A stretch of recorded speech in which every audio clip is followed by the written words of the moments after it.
नमस्कार, मैं हूं पूजा सिंह और आप देख रहे हैं हमारा अपना उत्तराखंड का ये खास बुलेटिन। चलिए बुलेटिन की शुरुआत करेंगे आज की कुछ खास बड़ी खबरों के साथ। तो वहीं उत्तराखंड विधानसभा मॉनसून सत्र का दूसरे दिन भी कांग्रेस विधायकों का हंगामा जारी रहा। हंगामे के बाद सदन को किया गया स्थगित। वहीं पहले दिन भी विधायकों ने किया था हंगामा। पहले दिन हंगामे के चलते स्थगित किया गया था प्रश्नकाल। वहीं कानून व्यवस्था पंचायत चुनाव मुद्दे पर विपक्ष हमलावर है। तो वहीं आपको बताते चले उत्तराखंड विधानसभा के मॉनसून सत्र का आज दूसरा दिन, लेकिन सत्र की कार्यवाही एक बार फिर हंगामे की भेंट चढ़ सकती है। वहीं पहले दिन कांग्रेस विधायकों ने सदन में जोरदार हंगामा किया, जिसके कारण प्रश्नकाल नहीं हो सका। विपक्ष ने कानून व्यवस्था, नैनीताल गोलीकांड और पंचायत चुनावों के दौरान हुई गड़बड़ियों को लेकर सरकार को घेरने की रणनीति बनाई। कांग्रेस विधायकों का आरोप है कि सरकार जनता के मुद्दों से भाग रही और गंभीर घटनाओं पर चुप्पी साधे हुए। वहीं सत्र की शुरुआत से ही कांग्रेस विधायक नारेबाजी और पोस्टर लेकर सदन पहुंचे। उन्होंने नैनीताल गोलीकांड और पंचायत चुनाव में कथित धांधली को लेकर सरकार से जवाब मांगने की कोशिश की। भारी मांगों के चलते सदन की कार्यवाही बाधित हो गई और प्रश्नकाल पूरा नहीं हो सका। तो वहीं आपको बताते चले बड़ी खबर सामने आ रही, जहां उत्तराखंड विधानसभा मॉनसून सत्र का ये दूसरा दिन और दूसरे दिन भी आपको बता दें प्रश्नकाल को स्थगित करना पड़ा हंगामे के चलते। साथ ही आपको बताते चले दूसरे दिन भी कांग्रेस विधायकों का हंगामा जारी रहा, जिसके चलते आपको बताएं एक बार फिर से स्थगित करना पड़ा। वहीं साथ ही लगातार विपक्ष का प्रदर्शन, जोरदार हंगामा बना हुआ है। साथ ही आपको बता दें उत्तराखंड विधानसभा मॉनसून सत्र का ये दूसरा दिन, जहां आपको बता दें सत्र की कार्यवाही एक बार फिर हंगामे की भेंट चढ़ सकती है। पहले दिन कांग्रेस विधायकों के सदन में जोरदार हंगामा किया गया, जिसके कारण प्रश्नकाल नहीं हो सका। विपक्ष ने कानून व्यवस्था, नैनीताल गोलीकांड और पंचायत चुनाव के दौरान हुई गड़बड़ियों को लेकर सरकार को घेरने की रणनीति बनाई। वहीं कांग्रेस विधायकों का आरोप है कि सरकार जनता के मुद्दों से भाग रही है और गंभीर घटनाओं पर चुप्पी साधे हुए। वहीं सत्र की शुरुआत से ही कांग्रेस विधायक नारेबाजी और पोस्टर लेकर सदन में वहीं लगातार नारेबाजी कर रहे हैं। तो वही आपको बताते चले पहले दिन भी विधायकों ने हंगामा किया, जिसके चलते सत्र नहीं हो सका था।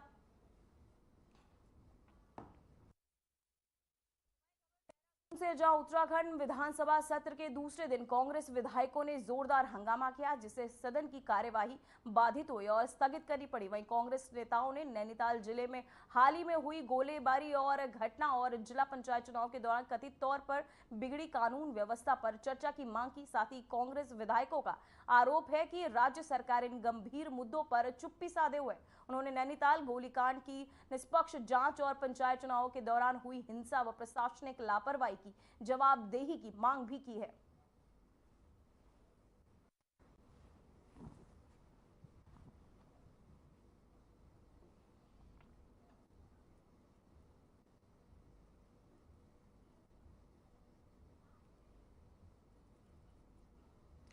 तो वहीं खबर गैरसैंण से है, जहां भारी बरसात के बीच उत्तराखंड विधानसभा का मॉनसून सत्र जारी है। सूत्रों के अनुसार जिला पंचायत अध्यक्ष चुनाव में धांधली और गड़बड़ी कानून व्यवस्था को लेकर कांग्रेस के सभी विधायक पूरी रात सदन के भीतर डटे रहे। विधानमंडल में भी उन्होंने बिस्तर लगा कर लिए और पूरी रात गुजारी। साथ ही विधायकों का ये विरोध राज्य में चुनाव प्रक्रिया और कानून व्यवस्था में गड़बड़ी के खिलाफ एक बड़ा संदेश भी माना जा रहा है। वहीं विधानसभा परिसर में भारी बारिश के बावजूद नेताओं का ये संघर्ष चर्चा का विषय बना हुआ है।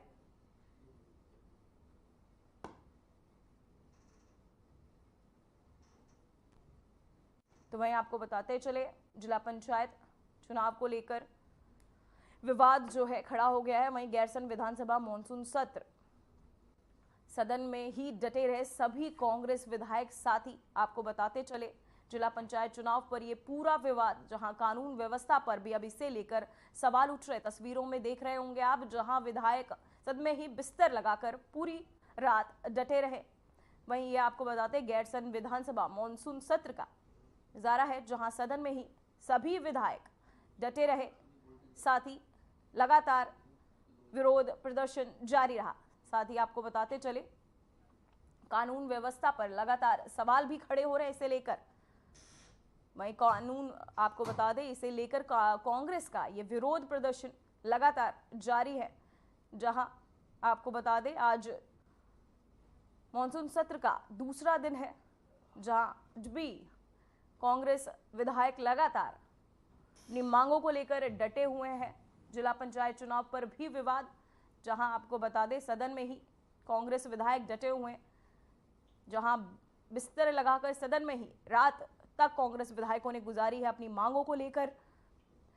आपको बता दें ये खबर गैरसैंण से है, जहां भारी बरसात के बीच उत्तराखंड विधानसभा मानसून सत्र जारी है। साथ ही आपको बता दें सभी जिला पंचायत चुनाव पर यह विवाद जो है वो अभी भी जारी है। धांधली और गड़बड़ी कानून व्यवस्था को लेकर कांग्रेस के सभी विधायक पूरी रात सदन में ही के भीतर ही डटे रहे। साथ ही विधानमंडल में भी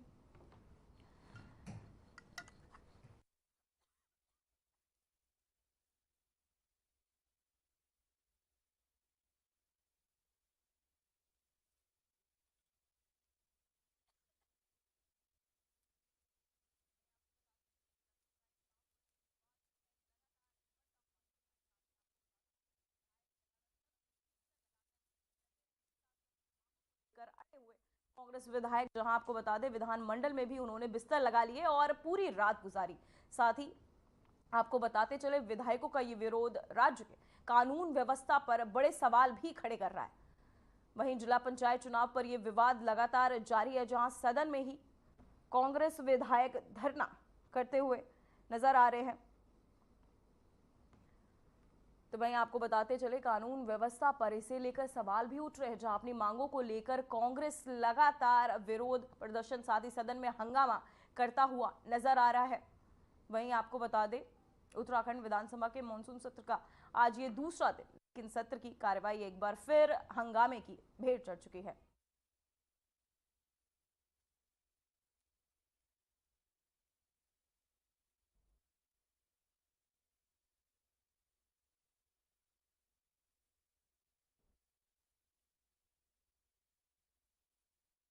तो वहीं आपको बताते चले कानून व्यवस्था पर लगातार सवाल खड़े हो रहे हैं, जिसे लेकर सदन में लगातार विधायकों का यह हंगामा देखने को मिल रहा है। पहले दिन कांग्रेस विधायकों ने सदन में जोरदार हंगामा किया, जिसके कारण प्रश्नकाल नहीं हो सका। विपक्ष में कानून व्यवस्था, नैनीताल गोलीकांड और पंचायत चुनाव के दौरान हुई गड़बड़ियों को लेकर सरकार को घेरने की रणनीति बनाई जा रही है।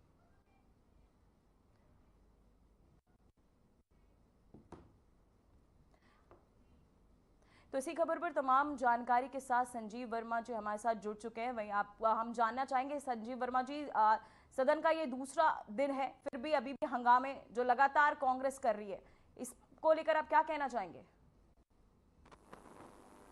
देखिए, चलती फिरती छोटी दुकान कांग्रेस पार्टी जिनका एक चरित्र ऐसा बन गया है कि सदन में शोर मचाओ, सदन से वॉकआउट करो, सदन को चलने ना दो और सदन को पूरी तरह से डिस्टर्ब करके रखो, और उसके बाद बोलिए कि सदन क्या हमने कम रखा, उसके बाद बोलते कि सदन की कार्यवाही में कुछ आया नहीं, उसके बाद बोले कि तमाम सत्ता पक्ष के ऊपर आरोप प्रत्यारोप की एक झड़ी लगा दें। तो ये कांग्रेस पार्टी का एक चरित्र बन गया है। जी, राजेंद्र वर्मा जी भी इसी खबर पर हमारे साथ जुड़े। राजेंद्र वर्मा जी, मैं जानना चाहूंगी लगातार हंगामे से सदन की कार्यवाही रुक रही है, इसका नुकसान जनता को नहीं हो रहा है क्या? देखिए, जनता को तो लगातार नुकसान होता है, और क्योंकि जनता की जो गाड़ी कमाई है उसका ही अंश जो हमारी जब सदन चलता है, जब सदन की कार्यवाही होती है, तो मैं सोचता हूँ बहुत बड़ा पैसा, बहुत करोड़ों रुपए की एक लागत आती है। तमाम जितने भी विधायक हैं, जितने भी हमारे कर्मचारी हैं जो लगातार इस कार्यवाही में लगे रहते हैं, उनका समय भी जाया होता है और सरकार का धन का भी अपव्यय होता है। लेकिन कांग्रेस पार्टी को इन सारी बातों से कोई भी किसी भी प्रकार का लेना देना नहीं। अभी विगत 2 दिन पूर्व ही इनके जो एक बड़े नेता जो अपने आप को देश के संविधान से ऊपर समझते हैं, देश के कानून से ऊपर समझते हैं, देश उनके लिए कुछ नहीं, उन्होंने लोकसभा के अंदर भी इसी प्रकार से मेज को तोड़ने का काम किया, इसी प्रकार से वहां पर शोर शराबा करने का काम किया, और जिसके ऊपर माननीय हमारे जो लोकसभा अध्यक्ष जी हैं, उन्होंने उन्होंने भी एतराज जताया कि ये देश की संपत्ति है, इसको इस तरह से तोड़ने का आपको किसी प्रकार का कोई अधिकार नहीं। और एक तरह से तमाम सदस्यों के द्वारा भी उनका इस कृत्य के लिए विरोध किया गया और उसी की मैं सोचता हूँ कॉपी करते हुए वहां पर इनके नेता कर रहे थे, यहाँ पर इनके विधायक कर रहे हैं, यहाँ पर इनके जो नेता प्रतिपक्ष हैं वो उसी भूमिका में है। तो मैं सोचता हूँ इन लोगों ने एक बीड़ा सा उठा लिया है कि पूरे देश को डिस्टर्ब करो, ना इनका लोकतंत्र पर विश्वास है, ना संविधान के ऊपर विश्वास है, ना संवैधानिक संस्थाओं के ऊपर विश्वास है। हंगामा करिए क्या इसमें आम जनता के मुद्दे कहीं धूमिल नहीं हो रहे हैं? किसी भी संवैधानिक कार्यवाही को न होने दे और यदि कोई विचार आ रहे हैं, विकास की कोई योजनाएं बन रही है तो उन योजनाओं के अंदर एक रोड़ा अटकाने का काम करे कांग्रेस पार्टी। लगातार मैं सोचता हूँ पूरे एक डिस्टर्बेंस की जो एक अवधारणा इन लोगों की बन गई है उसी के ऊपर ये लोग लगातार चल रहे हैं, जो देश के समाज के लिए बहुत ही ज्यादा घातक है। जी, मैं जानना चाहूंगी, लगातार विपक्ष ये सवाल उठा रहा है, इस पर कांग्रेस लगातार ये सवाल उठाती जा रही है, हंगामा कर रही है, क्या ये मुद्दे सही हैं? क्या इन पर बातचीत नहीं करनी चाहिए? आपका सवाल किससे है? संजीव वर्मा जी आपसे। संजीव वर्मा, पूजा जी देखिए जी, सरकार अपनी तरफ से विपक्ष के जो भी सवाल हैं तमाम सवालों के जवाब देने के लिए हमारे माननीय मुख्यमंत्री जी, हमारे माननीय जितने भी हमारे माननीय मंत्री हैं, मंत्रीगण हैं, सभी सदन में मौजूद हैं और सभी विपक्ष के जो भी सवाल हैं उनका उत्तर देने के लिए भी तैयार है और उनके यदि किसी भी प्रकार का कोई सुझाव आते हैं तो उन सुझावों को भी ग्रहण करने के लिए तैयार है। लेकिन बड़ी बात यह है कि जी, राजेंद्र चौधरी जी, मैं आपसे जानना चाहूंगी, क्या इन पर बात करना उचित नहीं है? किस पर? सर, ये सवाल हंगामे उठ रहे हैं लगातार। आप इन्हें एक बार अनम्यूट कीजिए, इनको म्यूट कीजिए, ये डिस्टर्बेंस आ रही है इनकी। वर्मा जी एक बार रुक जाओ, लेट मी। जी पूजा, मेरा कहना यह है कि लोकतंत्र में विपक्ष जो है वो जनता की आवाज होता है। जी, फिलहाल जो सरकार है उसने वो भ्रष्टाचार पे बात नहीं करना चाहती, बेरोजगारी पे बात नहीं करना चाहती, लॉ एंड ऑर्डर पे बात नहीं करना चाहती। पंचायत चुनाव में जो उन्होंने धांधलेबाजी की है, जिला पंचायत अध्यक्षों का जो आरक्षण था वो बाद में उन्होंने अपनी सुविधा के अनुसार तय किया। तमाम इलेक्शन में गोलियां चली, नेता विपक्ष के साथ अभद्रता की गई, मारपीट की गई। विधायक नैनीताल हल्द्वानी सुमित हृदय के साथ धक्का मुक्की की गई। अंकिता भंडारी पे ये नहीं बात करना चाहते, भ्रष्टाचार पे नहीं करना चाहते, महंगाई पे नहीं करना चाहते। धराली में जो सैकड़ों हजारों लोग हाल के गाल में जो है समा गए, उस पे बात नहीं करना चाहते। उत्तराखंड में भ्रष्टाचार इतना है कि फिलहाल भ्रष्टाचार भी शर्मा जाएगा भाजपा की सरकार के सामने। जी, तो जब ये बात नहीं करना चाहते प्रश्न काल में, जानना चाहूंगी, क्या हंगामा करना एकमात्र रास्ता बचा है कांग्रेस के लिए? आप मेरी बात सुनिए पूजा, प्रश्न काल में जो विपक्ष के विधायक हैं उन्हें प्रश्न नहीं पूछने दिया जा रहा। नियम 167 के तहत अगर वो कोई प्रश्न लगा रहे हैं उसे समायोजित नहीं किया जा रहा। तो आप बताइए रास्ता क्या बचता है? सिर्फ इनका उद्देश्य था अनुपूरक बजट पास कराना। इन्होंने पहले विपक्ष को धोखा दिया कि हम अनुपूरक बजट पहले पास कर लेते हैं, उसके बाद सभी मुद्दों पर चर्चा होगी, और फिर किसी मुद्दे पर चर्चा करने को तैयार नहीं। उत्तराखंड राज्य का जो युवा है बेरोजगार घूम रहा है, तमाम जितनी भी भर्तियां अभी तक हुई 2024 तक, सबके पर्चे लीक हुए, किसी पर चर्चा करने को तैयार नहीं, कोई जांच नहीं। अंकिता भंडारी में जो मुख्य दोषी था उसे छोड़ दिया गया। त्रिस्तरीय पंचायत में गोली चली, कब्जे हुए, डरा धमका के उन्हें अपने पक्ष में बयान दिलाए गए, नेता विपक्ष के साथ मारपीट तक की गई। हमारे यहाँ रुड़की नगर निगम चुनाव जब हुआ 10,000 लोगों की वोट काट दी गई, 3 बजे के बाद वोट नहीं डालने दी। मंगलौर उपचुनाव में 3 बजे ताला लगा दिया गया मतदान केंद्रों पर। ये सारे ऐसे सवाल है और महंगाई आज चरम पे है। और सबसे दुख की बात है कि उत्तराखंड राज्य का जो कर्ज है वो 10 साल में 3 गुना से ज्यादा बढ़ गया। 44,000 करोड़ कर्ज था जब 2017 में कांग्रेस की सरकार गई, आज 1,25,000 करोड़ कर्ज हो गया। ये पूरी सरकार सिर्फ भ्रष्टाचार में कर रही है। और बहुत दुख के साथ कहना पड़ रहा है, इन्होंने हमारे नेता के बारे में कहा। हमारे लोकतंत्र में आज ये हालत हो गई है कि अगर कोई सवाल उठाएगा तो उसे एफिडेविट देना, शपथ पत्र देना पड़ेगा, और भ्रष्टाचारी को कुछ नहीं देना। भ्रष्टाचार जितने हिंदुस्तान के बड़े भ्रष्टाचारी हैं सब इनकी पार्टी में समायोजित हो गए और जाते ही गंगा स्नान होके एकदम पवित्र कर दिए। ये ले गए अपनी पार्टी में राजेंद्र सिंह भंडारी। मैं जानना चाहूंगी, पंचायत चुनाव में होने वाली गड़बड़ियों के क्या सबूत है कांग्रेस के पास? सबूत है, मैंने खुद पंचायत चुनाव से बड़ा सबूत दिया और मैं आपको सारे सबूत दे सकता हूँ। जब जिला पंचायत सदस्यों के, क्षेत्र पंचायत सदस्यों के प्रमाण पत्र ब्लॉक और जिलाधिकारी कार्यालय से ना मिले हों, सिर्फ उसे जारी किया गया हो जिसने तय कर लिया कि ठीक है साहब, जहां आप कहेंगे मैं वहां वोट दूंगा। और ये तो मीडिया में लाइव चला है मीडिया में, लोगों ने लाइव चलाया कैसे वहां से उठा के उन्हें लेके गए, कैसे गोली चली और बड़ी फटकार इन्हें उसमें लगाई गई माननीय उच्च न्यायालय नैनीताल में।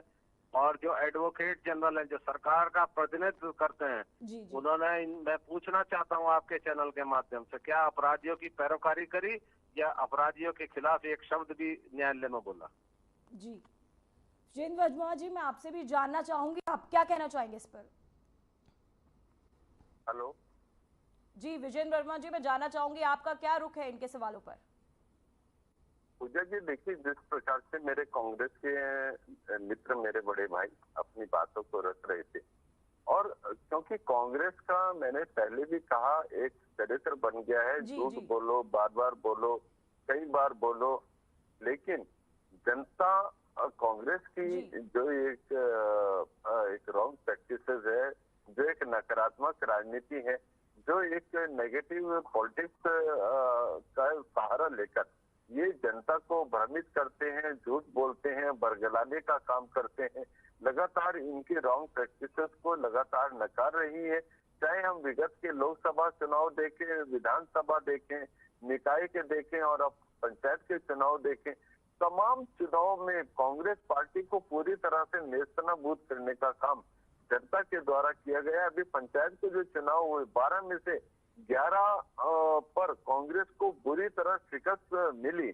और जहां पर अभी नैनीताल का एक विषय आया था, तो नैनीताल में इन्होंने हथियार लहराकर जिस तरह से एक तरह से कानून व्यवस्था को भी अपने हाथ में लेने का काम किया, पूरे लोकतंत्र को एक शर्मसार करने का काम किया, वहां पर भी जनता ने बता दिया कि जनमत भारतीय जनता पार्टी के साथ है। भारतीय जनता पार्टी के वहां पर अध्यक्ष चुने गए और ऐसे में भी ये लोग आरोप लगा रहे हैं, जबकि वहां पर उपाध्यक्ष कांग्रेस पार्टी का चुना गया। तो अध्यक्ष के ऊपर तो आप आरोप लगाते हैं, तो उपाध्यक्ष आपका चुना गया तो उसके ऊपर आप क्या बोलेंगे? मतलब कांग्रेस पार्टी का ये रवैया हो गया है, जहां पर ये जीतते हैं तो वहां पर लोकतंत्र की जय जयकार, और जहां पर ये हारते हैं वहां लोकतंत्र शर्मसार। मेरे भाई, आप कांग्रेस पार्टी कोई लोकतंत्र का चेहरा तो नहीं बन गई। लोकतंत्र वो है जिसकी आप लोग लगातार मजाक उड़ाते रहे। चाहे देश ने 70 साल आप लोगों को झेला है, देश ने 70 साल आप लोगों का इमरजेंसी का आपातकाल भी देखा है, सिक्कों का नरसंहार भी देखा है।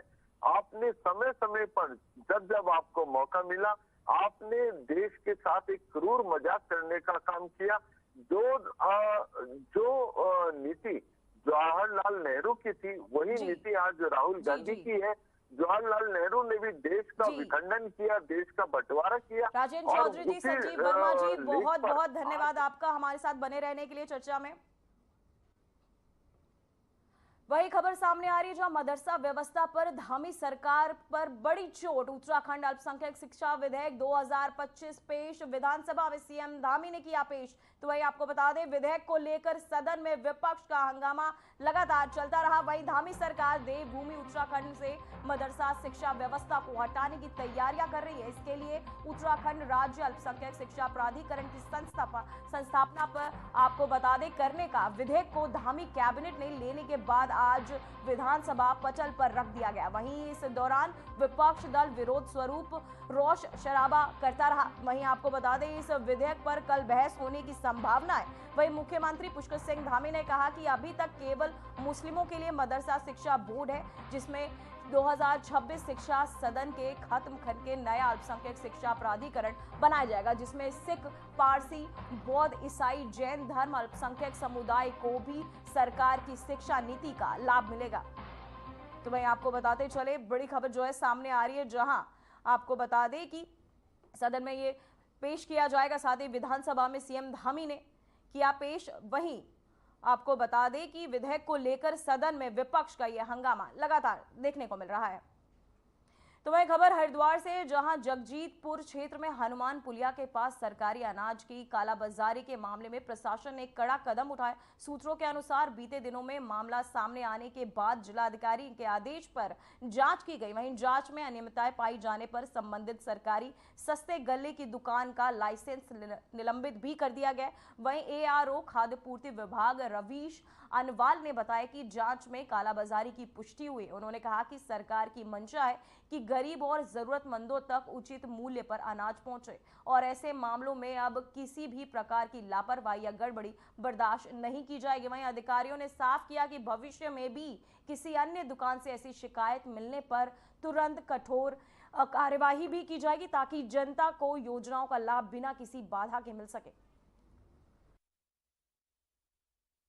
देखिए, प्राथमिक जांच में यह तथ्य सामने आया था, जो शिकायतकर्ताओं द्वारा अवगत कराया गया था कि दुकान से कुछ राशन की कालाबाजारी की जा रही थी। प्राथमिक जांच जो जिलाधिकारी महोदय को प्रस्तुत की गई थी, उसमें जिलाधिकारी के महोदय के आदेश से दुकान को वर्तमान में निलंबित कर दिया गया और फर्दर जांच के आदेश जिलाधिकारी महोदय द्वारा कर दिए। निकटवर्ती दुकान जो भी होगी उस पर अटैच कर दिया जाएगा। देखिए, तो वही खबर ऋषिकेश से है, जहां उत्तराखंड एक रिजॉर्ट में बिना अनुमति चल रही रेव पार्टी ने पुलिस ने छापा मारकर बड़ा खुलासा किया है। ये पार्टी एक आपको बता दें एग्रीकल्चर कंपनी के एरिया मैनेजर ने आयोजित की थी, जिसका उद्देश्य पेस्टिसाइड बिक्री का टारगेट पूरा करना था। प्राप्त जानकारी के अनुसार कंपनी ने आपको बता दें एरिया मैनेजर को 4 करोड़ का पेस्टिसाइड बेचने का लक्ष्य दिया था। टारगेट पूरा न होने पर उसने मुजफ्फरनगर के 28 कीटनाशक उत्पाद डीलरों को लुभाने के लिए ऋषिकेश में एक रिजॉर्ट में रेव पार्टी का आयोजन किया। पार्टी में रंगीन माहौल बनाने के लिए 9 महिलाएं को भी बुलाया गया। साथ ही फिलहाल सभी आरोपियों से पूछताछ जारी है और होटल प्रबंधन की भूमिका की भी जांच की जा रही है।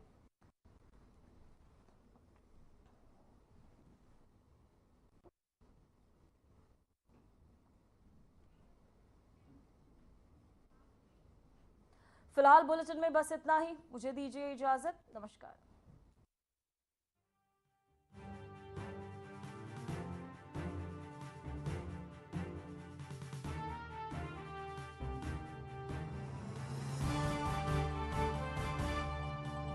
प्रधानमंत्री श्री नरेंद्र मोदी के मार्गदर्शन में मुख्यमंत्री श्री पुष्कर सिंह धामी ने कई ऐतिहासिक फैसले लिए हैं, जो देवभूमि उत्तराखंड की सांस्कृतिक विरासत और विकास को आगे बढ़ाने में निर्णायक साबित हुए हैं।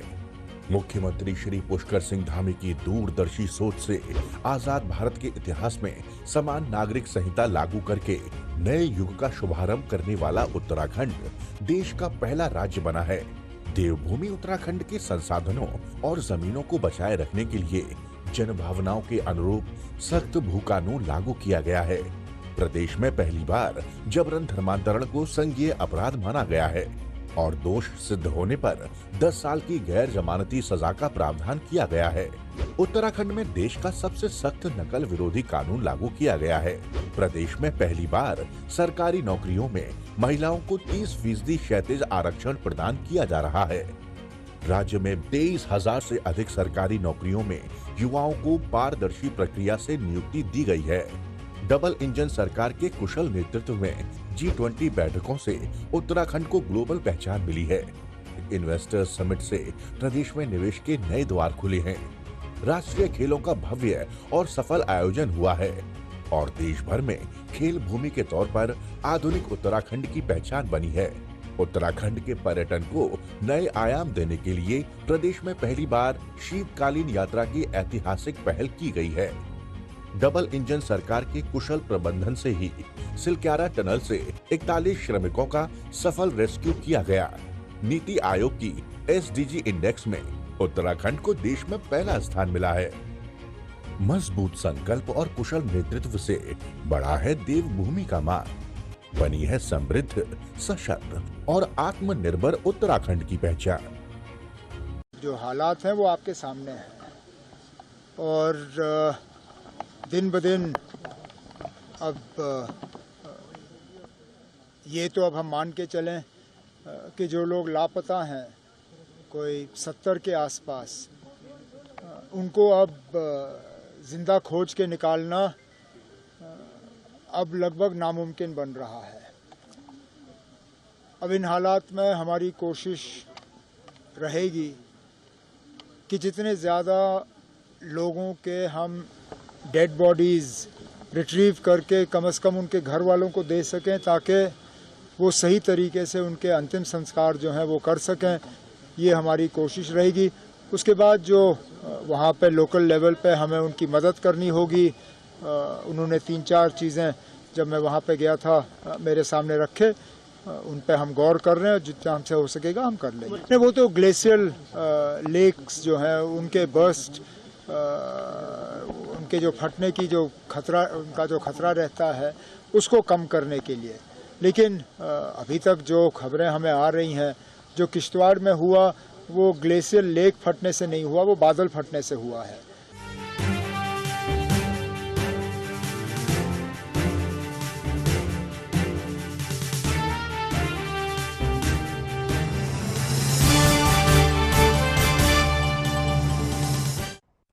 नमस्कार, मैं हूं आपके साथ निशु शर्मा और आप देख रहे हैं हमारा खास बुलेटिन, हमारा उत्तर प्रदेश। चलिए शुरुआत करेंगे बड़ी खबर के साथ वाराणसी से। इस वक्त की बड़ी खबर आपको बता दें, 11 सितंबर को वाराणसी दौरे पर प्रधानमंत्री नरेंद्र मोदी रहने वाले हैं। तो वाराणसी दौरा उनका रहने वाला है मॉरिशस। पीएम संग पीएम मोदी